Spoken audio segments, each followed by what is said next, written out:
Plastic bottles நம்ம வந்து allow பண்ண வேணாம், கண்ணாடி பாட்டில்ல நம்ம வைக்கலாம். அந்நியார் அவர் ஒரு நல்ல கருத்தை இங்கே சொல்லியிருக்கிறார்கள். அந்த கருத்து ஏற்புடையது அல்ல என்பதை நான் தெரிவித்துக் கொள்ள கடமைப்பட்டிருக்கிறேன். என்ற கோபம் வந்தால் தண்ணி பள்ளி கொண்டிருக்க வாய்ப்பு இருக்கிறது.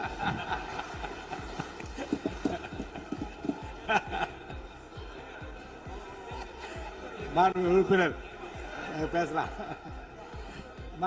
இப்போ தண்ணி பாட்டில் தான் வீசணும்னு கிடையாது, டம்ளர்ல கூட வீசி அடிக்கலாம். உறுப்பினர் ஒரு நிமிஷம். இப்போ தண்ணி பாட்டில் தான் வீசணும்னு கிடையாது, டம்ளர்ல கூட வீசி அடிக்கலாம். உறுப்பினர் ஒரு நிமிஷம். தலைவர் அவர்களே, நம்முடைய மாண்புமிகு முன்னாள் முதலமைச்சர் அண்ணன் ஓபிஎஸ் அவர்கள் ஒரு நிலையை குறிப்பிட்டு அதை எரிவதற்கான தண்ணி பாட்டிலை எரிவதற்கான வாய்ப்பு இருக்கிறது என்று சொன்னார்கள். ஒருவேளை அவருடைய தனிப்பட்ட அனுபவத்தின் காரணமாக அதை அவர் இங்கே குறிப்பிடுறாரா என்பதை நான் அறிய விரும்புகிறேன்.